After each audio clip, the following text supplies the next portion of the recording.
India TV YouTube channel को subscribe करें और बेल आइकन दबाएं।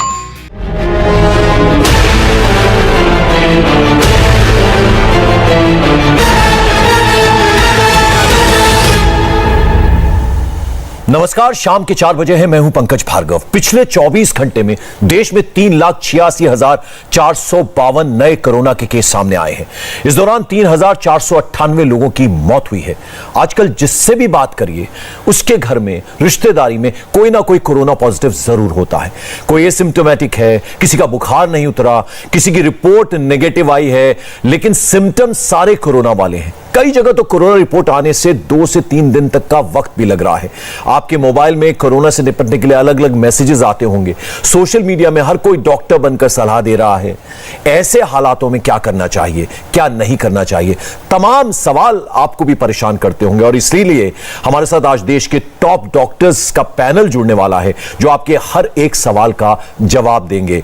हम आपको बता दें, जिस तरह से लगातार केसेस बढ़ रहे हैं, खासतौर पर अगर दिल्ली की हम बात करें तो यहां सबसे ज्यादा दिक्कत है। इस वक्त एक बड़ी खबर भी आ रही है, आपको बता दें, ऑक्सीजन सप्लाई को लेकर दिल्ली हाईकोर्ट में सुनवाई चल रही है। दिल्ली सरकार ने दिल्ली हाईकोर्ट में यह बताया कि केंद्र सरकार ने 200 मीट्रिक टन ऑक्सीजन और देने की बात कही है। अभी 490 मीट्रिक टन दी जा रही है, इसे बढ़ाकर 690 किया जाएगा। दिल्ली हाईकोर्ट में इस वक्त यह जानकारी जो है हाईकोर्ट के अंदर जानकारी जो है सीएम केजरीवाल ने दी है। और हमारे साथ गौनिका इस वक्त जुड़ रही है। गौनिका, क्या जानकारी? देखिए, हाईकोर्ट में सुनवाई पिछले कई दिनों से चल रही है और आज जिस तरह लगातार ये मांग की जा रही है दिल्ली सरकार की तरफ से कि उनका ऑक्सीजन कोटा जो इस वक्त 490 मीट्रिक टन केंद्र सरकार की तरफ से दिया जा रहा है उसे बढ़ाया जाए। और आज कोर्ट को दिल्ली सरकार की तरफ से ये जानकारी दी गई। सॉलिसिटर जनरल तुषार मेहता जो कि सुप्रीम कोर्ट में सुनवाई में है, उन्होंने सुप्रीम कोर्ट में उनका कहना है कि ये बताया कि 200 मीट्रिक टन और ऑक्सीजन दिल्ली को दी जाएगी। लेकिन अभी दिल्ली सरकार की जो फिलहाल डिमांड है, उनका कहना है कि उनकी जो इस वक्त डिमांड है वो करीब 976 मीट्रिक टन तक बढ़ चुकी है, क्योंकि उनका कहना है कि ऑक्सीजन की सप्लाई लगातार तमाम अस्पतालों में मांगी जा रही है। उस चीज को मॉनिटर भी किया जा रहा है। लेकिन फिलहाल जो इस वक्त दिल्ली सरकार की तरफ से कोर्ट में जानकारी दी गई कि साथ ही अभी 490 मीट्रिक टन है, 200 मीट्रिक टन और बढ़ाया जाएगा, यानी कि करीब 690 मीट्रिक टन जो सप्लाई दिल्ली सरकार को दी जाएगी। लेकिन उसके बावजूद अभी दिल्ली सरकार का कोर्ट में यह कहना है कि 986 मीट्रिक टन की इस वक्त डिमांड है, यानी कि अभी भी जो इस वक्त डिमांड है दिल्ली सरकार की उससे भी कम उनका कहना है कि सप्लाई है फिलहाल। लेकिन लगातार केंद्र सरकार की तरफ से एश्योरेंस भी दिया जा रहा है कि पूरी हेल्प जो है वो की जाएगी। लेकिन इस मुद्दे को भी कोर्ट में उठाया गया, सुप्रीम कोर्ट में बताया गया कि जो ऑक्सीजन की सप्लाई है वो सफिशिएंट है, लेकिन अभी दिल्ली के पास वो टैंकर नहीं है जो क्रायोजेनिक टैंकर की जरूरत है, जिसके जरिए जो ऑक्सीजन सप्लाई है वो दिल्ली में लाई जा सके, क्योंकि दिल्ली में कोई प्रोडक्शन प्लांट नहीं है। ऐसे में दिल्ली को जो आसपास के सप्लायर्स है वही दे रहे हैं, और अगर क्रायोजेनिक टैंकर नहीं है तो ये एक बड़ी समस्या है। इसमें केंद्र सरकार का कहना है कि अगर इस चीज को ठीक कर दिया जाता है तो दिल्ली में सप्लाई जितनी इस वक्त डिमांड है वो पूरी हो पाएगी। चलिए, बहुत बहुत शुक्रिया इस अपडेट, इस जानकारी के लिए। गोनिका, आपका नजर बनाए रखें। फिलहाल आपका शुक्रिया। और आपको बता दें, तमाम जो डॉक्टर्स हैं हम उनसे लगातार पिछले कई दिनों से बात कर रहे हैं। और इस वक्त मुंबई के लीलावती हॉस्पिटल से डॉक्टर शशांक जोशी हमारे साथ जुड़ रहे हैं। आप कोविड टास्क फोर्स के मेंबर भी हैं। सर, बहुत बहुत स्वागत आपका इंडिया टीवी पर। इतना मुश्किल वक्त है सर, आप लोग गॉड सेंट हैं, आप हैं तो उम्मीद बनती है सर। तो पहला सवाल तो आपसे यही बनता है सर कि कोरोना रिपोर्ट आने में अगर वक्त है, यानी अब इतने ज्यादा टेस्ट हो रहे हैं तो ऐसे में रिपोर्ट में भी डिले हो रहा है, तो उस दौरान कौन सी दवा खाएं, अगर इस बारे में आप जानकारी दे दें सर। तो आप, मेरी आवाज आ रही है? जी, आ रही है। तो आपने एक सही प्रश्न, टेस्ट को अपॉइंटमेंट लेने को कभी 1-2 दिन लगते हैं, रिपोर्ट आने को 1-2 दिन लगते हैं। तो आपको कोरोना की लागन हो गई है, उसका शक्यता है, तो तुरंत आप सेल्फ आइसोलेट होना चाहिए। आपके बुखार की मेजरमेंट करनी चाहिए। बुखार 1-2 के ऊपर रहेगा तो पैरासिटामोल लेनी चाहिए। उसके साथ ही आपको दूसरी चीज ये करनी चाहिए कि आपके घर में मास्क पहनना चाहिए। और तीसरी चीज यह है कि आपके डॉक्टर को संपर्क करके पल्स ऑक्सीमीटर लेके ऑक्सीजन सैचुरेशन मापना चाहिए। और रिपोर्ट आने तक 1-2 दिन में मेडिकल सलाह से जो भी है वो कर सकते हैं आप। बट 2 चीज आपको मॉनिटर करना बहुत जरूरी है, थर्मामीटर से बुखार मापना और दूसरा माइंस ऑक्सीजन सैचुरेशन से अपनी जो सैचुरेशन की मात्रा थी वो आप अपना विश्राम के टाइम और 6 मिनट चलने के बाद।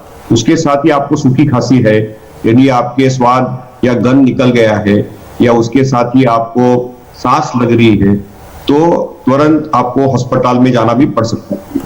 तो सांस लगती है, सैचुरेशन लेवल कम होती है, खांसी बिल्कुल कम नहीं हुई है, तो हम आपके डॉक्टर की सलाह के साथ आपको त्वरित जाना पड़ेगा। दूसरी एक चीज मैं बोलता हूँ कि खांसी बहुत ज्यादा सूखी आती है, कभी कभी हम एक फ्लूइड का इनहेलर आता है जिसका नाम है बुडेसिलाइड, वो भी दे सकते हैं। डॉक्टर शशांक, बहुत सारे केसेस ऐसे भी सामने आ रहे हैं जहां खुद से वो एंटीबायोटिक्स खाना शुरू कर देते हैं, क्या वो अवॉइड करना चाहिए? क्योंकि उसमें कहीं ना कहीं डर है लोगों के मन में कि कहीं हमें कोरोना तो नहीं है और अभी रिपोर्ट आने में वक्त है, तो ऐसे में वो दवाई अपने आप से एंटीबायोटिक खाना शुरू कर देते हैं। नहीं, बिना वैद्य की सलाह अपने आप दवाई नहीं चालू करते, बिकॉज उसमें क्या होगा कि आपके जो जेन्युइन सिम्टम्स है वो मास्क हो जाएंगे। आपके डॉक्टर से पूछताछ करके टेलीफोन आप या कॉल करके उनसे उनके सलाह के निगरानी के अंदर ही आप दवाई चालू करें, अपने आप दवाई नहीं चालू करें, यही दरखास्त है। क्योंकि कोरोना का टाइम टेबल जैसे 14 दिन का है, इसमें गलती नहीं होनी चाहिए, तो इसलिए वैद्य के सलाह से ही आप दवाई लें। एंटीबायोटिक ऐसे नहीं खा सकते, जैसे अलग अलग टाइप के एंटीबायोटिक है, सेकेंडरी इन्फेक्शन की शक्यता होगी तो ही लेना पड़ता है, नहीं तो पहले 2-3 दिन में एंटीबायोटिक की जरूरत नहीं पड़ती।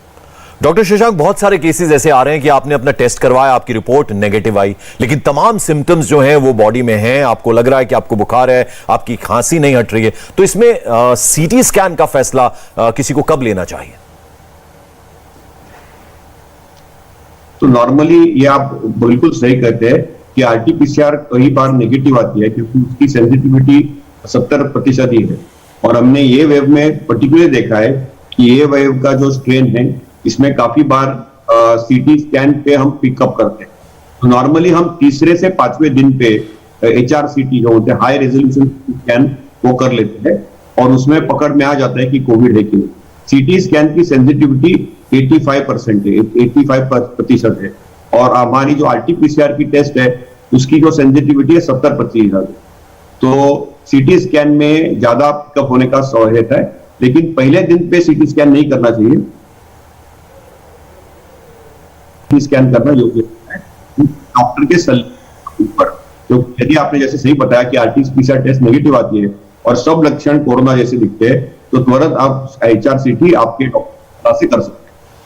सर, कई बार कोई चीज लोकलाइज भी होती है, आजकल क्या माना जाए? अगर आपको खांसी आ रही है या फिर हल्का सा बुखार है, तो इसको मान लेना चाहिए कि कहीं ना कहीं सिम्टम्स वैसे ही हैं, तो ये कोरोना ही हो सकता है, यानी ये फैसला कोई कैसे ले?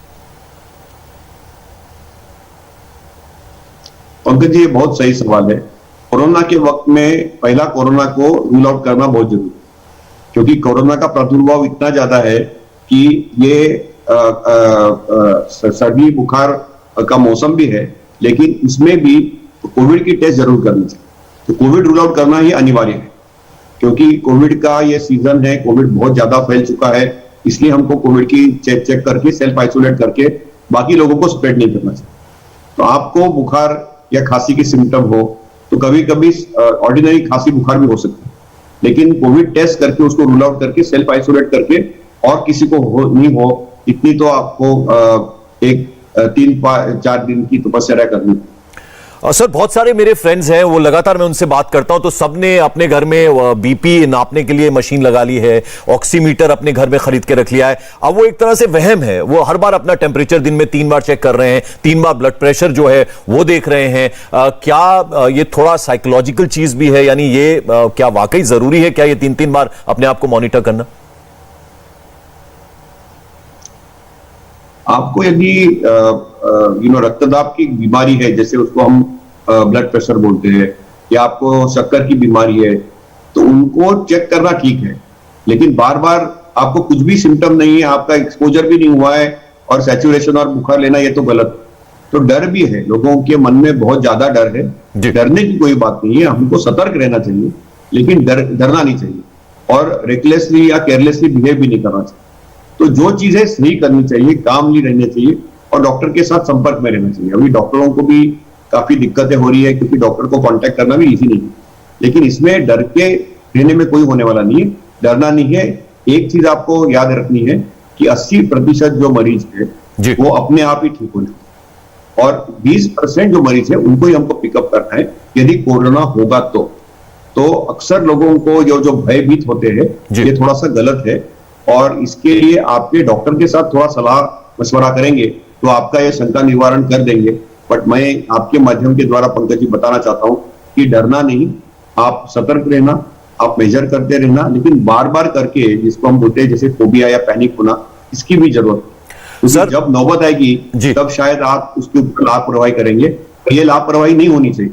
इसलिए अलर्ट रहना एक बात है, लेकिन बहुत भयभीत होके साइकोलॉजिकली डाउन होना, ये भी सही चीज है। डॉक्टर शशांक, आप लोग अपने आप को खतरे में डालकर इतनी सेवा कर रहे हैं, इतनी मेहनत कर रहे हैं, हम आपके ऊपर कितना प्रेशर है ये समझते हैं, हॉस्पिटल्स पे बहुत ज्यादा प्रेशर है, लेकिन सर हॉस्पिटल कब जाना है, इसका फैसला कोरोना पेशेंट जो है वो कब करें?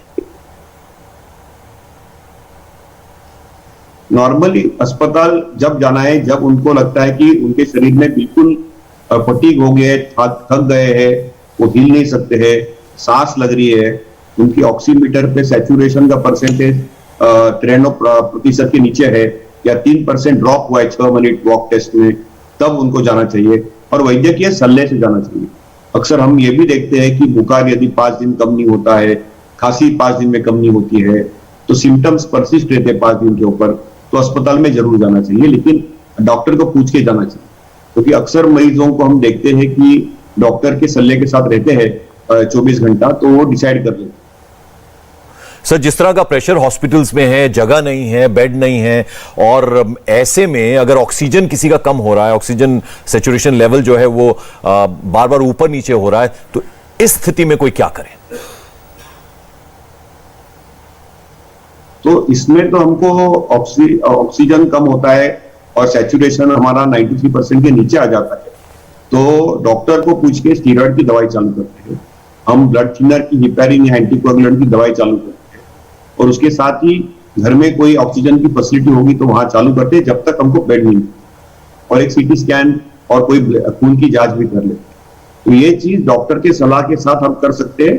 हमको पता है कि काफी लोगों को कठिनाई होती है और डर भी जाते हैं, तो बिना डरे सही दवाई अपने डॉक्टर के साथ सलाह करके ले सकते हैं। स्टीरॉयड की जो टैबलेट है उसका इनहेलर भी आता है, उसका इंजेक्शन भी आता है, हिपैरिन का इंजेक्शन आता है इंसुलिन जैसा, या कभी कभी उसकी टैबलेट भी आती है। तो आपके डॉक्टर आपको मार्गदर्शन करेंगे कि आपकी स्थिति कैसी है, आपकी सिचुएशन कैसी है, और वो आपको बेड देने की जरूर कोशिश करेंगे, आपको जरूरी होगी तो, या आपको घर पे भी मैनेज कर सकते हैं। सर, नॉर्मली जिनका सैचुरेशन लेवल 92% नीचे जाता है, उनको काफी बार ऑक्सीजन के कोरोना केयर सेंटर में लेके जाते हैं। डॉक्टर शशांक, घर में जरूरत नहीं पड़ती। जी डॉक्टर शशांक, घर में जो लोग एस्थमा पेशेंट्स हैं उनके पास इनहेलर्स रहते हैं, ऑटो हेलर्स रहते हैं, नेबुलाइजर हैं, और आजकल कॉन्सेंट्रेटर्स, ये नाम अब इतना प्रचलित हो गया है सर, वो किस स्ट्रेंथ का हो, उसको लेकर भी बहुत सारी शंकाएं लोगों के मन में कि किस तरह का कॉन्सेंट्रेटर लें, और अब इतना महंगा वो मिल रहा है, ब्लैक मार्केटिंग उसकी बहुत हो रही थी, उसके लिए क्या करें सर, और कितना हेल्पफुल हो? नेबुलाइजर या इनहेलर जो है, नेबुलाइजर और स्टीरॉयड की इनहेलर जो आपने जिक्र किया, ये वैद्यकीय सलाह से ले सकते हैं आप, जिसको हम बुडेसोनाइड बोलते हैं, जिसके ऊपर रिसर्च पेपर भी आया है लैंसेट में, उसका फायदा होता है। मेरी सलाह सबको है कि ऑक्सीजन कॉन्सेंट्रेटर के पीछे नहीं भागिए। वो ऑक्सीजन कॉन्सेंट्रेटर से ज्यादा फायदा किनको है? जो मरीज को ऑलरेडी कोरोना हुआ है, वो वापस घर आ रहे हैं, जिनको बेड रिलीज करना है, उनको हम 2-4 लीटर जिनको ऑक्सीजन लगता है, उनको ये कॉन्सेंट्रेटर का ज्यादा फायदा।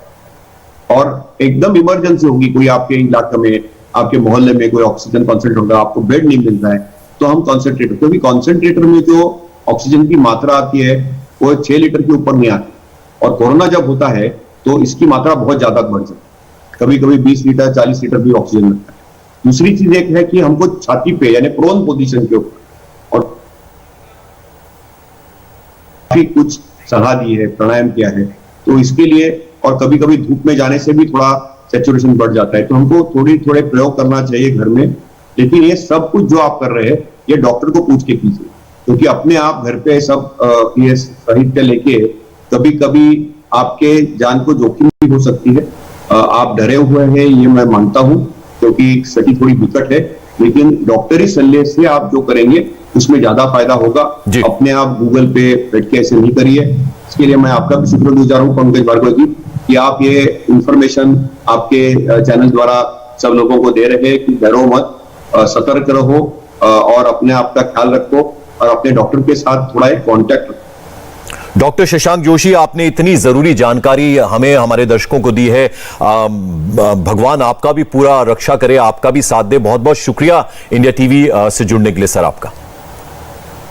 और इस वक्त की बड़ी खबर आपको बता दें, प्रधानमंत्री मोदी ने अभी अभी मंत्रिमंडल की एक बैठक बुलाई। ये तस्वीरें आप देख रहे हैं। इस कैबिनेट बैठक में इस बात पर चर्चा हुई 100 साल में ऐसी महामारी आई है और कैबिनेट में इस बात पर जोर भी दिया गया इस बैठक में कि केंद्र सरकार, राज्य सरकार और देश की जनता मिलकर इस महामारी से लड़ेंगे। तमाम मंत्री को निर्देश दिए कि अपने क्षेत्र के लोगों के साथ लगातार संपर्क में रहें। ये बैठक की तस्वीरें आप देख रहे हैं। प्रधानमंत्री नरेंद्र मोदी ये कैबिनेट की बैठक कर रहे हैं और इसमें उन्होंने ये कहा कि 100 साल में ऐसी महामारी देखी है। और कोरोना संकट पर हम लगातार बात कर रहे हैं। हमारे साथ देश के बड़े बड़े डॉक्टर्स जुड़ रहे हैं। अब हमारे साथ मेदांता लिवर इंस्टीट्यूट के चेयरमैन डॉक्टर अरविंदर सोइन जुड़ रहे हैं। डॉक्टर सोइन, बहुत बहुत स्वागत आपका इंडिया टीवी पे। सर, इस संकट की घड़ी में बहुत सारे सवाल हैं जो लोग हम तक पहुंचा रहे हैं, हमें सोशल मीडिया के थ्रू मिल रहे हैं और तमाम जो हमारे रिश्तेदार हैं, लोग हैं, दोस्त हैं, उन सब से सवाल मिल रहे हैं। सर, सवाल यह भी है कि घर में अगर किसी को कोरोना हो जाए तो क्या उसके साथ रहा जा सकता है? जी बिल्कुल। घर में कोरोना होना तो अब बहुत ही कॉमन हो गया है। आपने सुना होगा कि आपके फ्रेंड्स फैमिली, हमारे फ्रेंड्स फैमिली में सब जगह कोई ना परिवार में कोई ना कोई है जिसको कोरोना है, तो बिल्कुल उनके साथ ही रहना है, लेकिन आइसोलेट करके रहना है। यानी कि हो सके तो जिसको कोरोना है उसको एक अलग कमरे में रहना है। उनके लिए बाथरूम और कमरा हो सके तो अलग होना चाहिए और बाकी लोग जो उनके अटेंडेंट्स हैं, जो उनको खाना देंगे और उनकी देखभाल करेंगे, वो अपना ग्लव्स और डबल मास्क पहने, हो सके तो N95 मास्क पहने वो भी, और जिनको कोरोना हुआ है वो भी।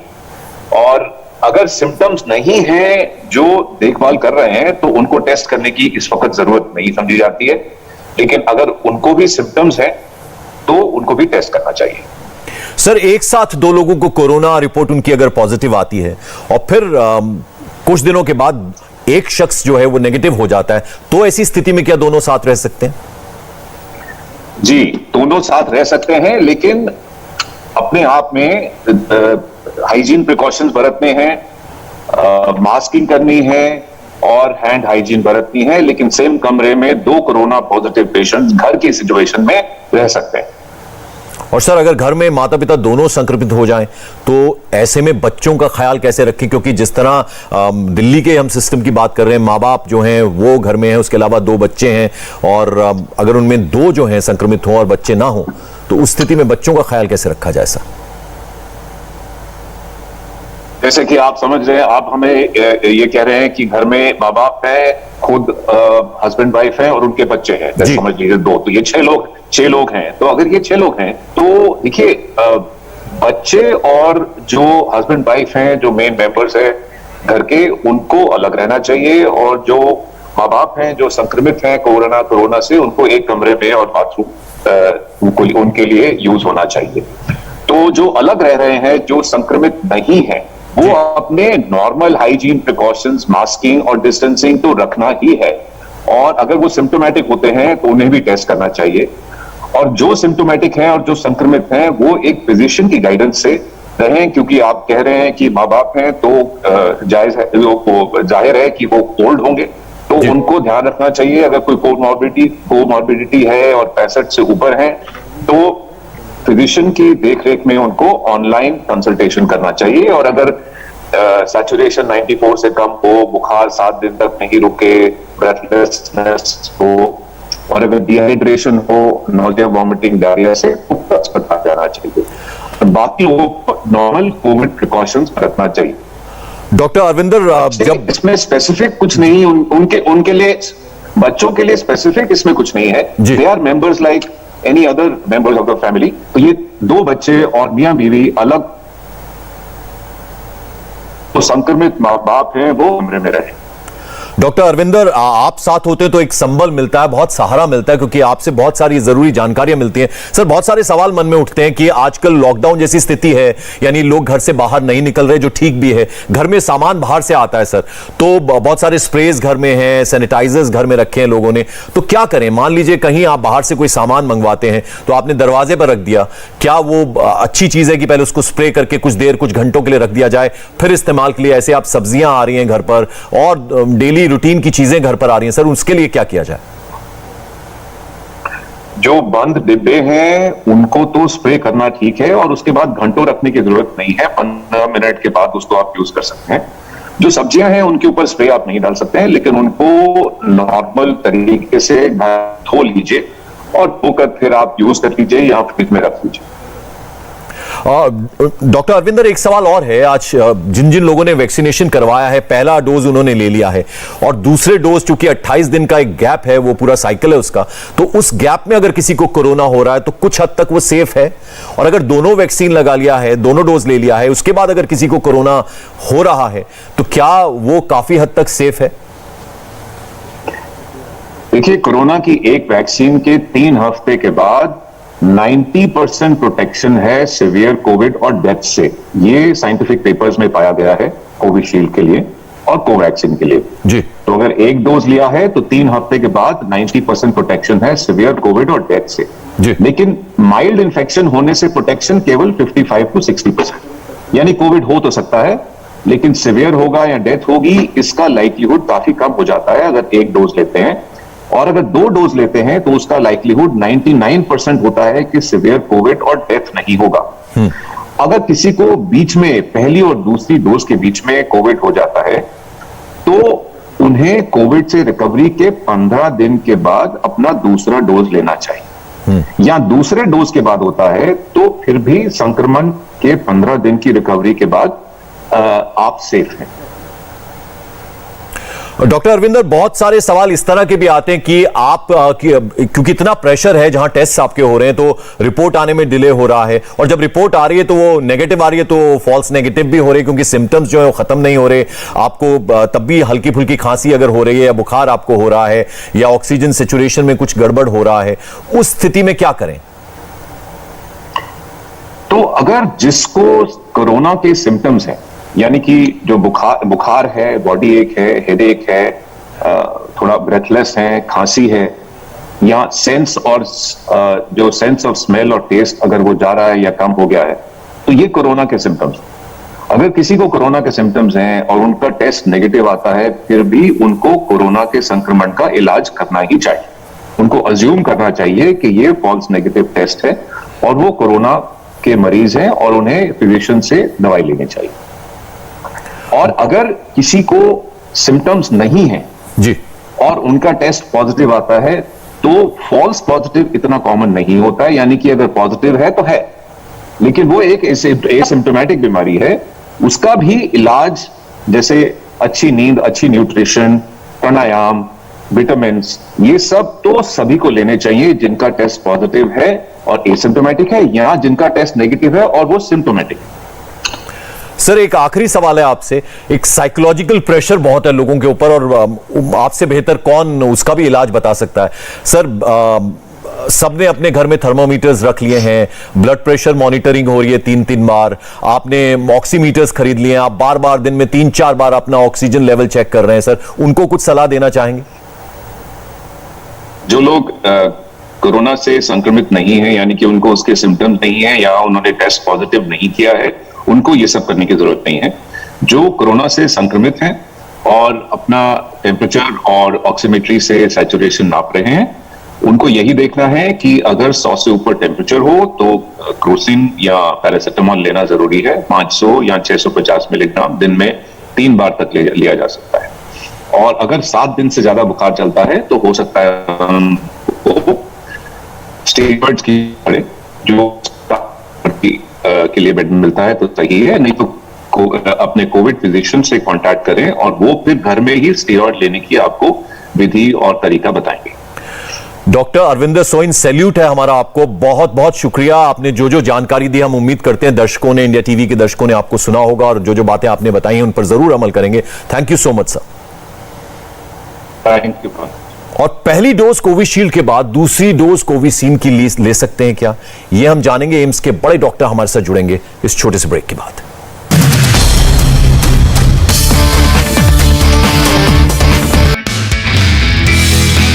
नमस्ते, मैं हूं मीनाक्षी जोशी। वीडियो और खबरों से अपडेट रहने के लिए India TV YouTube channel subscribe करें, बेल आइकन दबाना ना भूलें। जुड़े रहें इंडिया टीवी के साथ।